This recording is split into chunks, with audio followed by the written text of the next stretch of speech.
Pilecki, at the time that he volunteered for the camp, was a 38-year-old. He was a reserve officer in the Polish cavalry. He was a gentleman farmer from eastern Poland. He was the father of two, married happily to his wife Maria. He was also, when he volunteered for the camp, an operative in the Polish underground. And at that point in the war, June 1940, the Nazis had opened the Auschwitz concentration camp. Little was known about what was happening inside. They turned to Pilecki as an experienced operator and presented him with a mission. Would you volunteer for Auschwitz?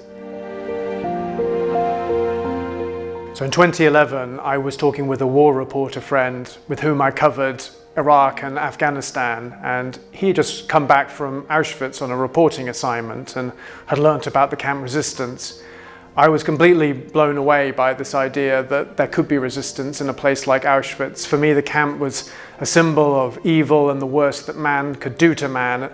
The idea that someone could stand up and fight back against the Nazis in the camp seemed to offer a whole new way of looking at Auschwitz, at World War II, at my own experiences in Iraq and Afghanistan. So I felt intrigued and compelled to find out more. That was when I discovered the other incredible thing about Pilecki's story, that almost no one knew anything about it. Very little had been written about in the UK, in the US, and that was because he fought against the communists after the war, was put on trial, executed, and all trace of his wartime record hidden.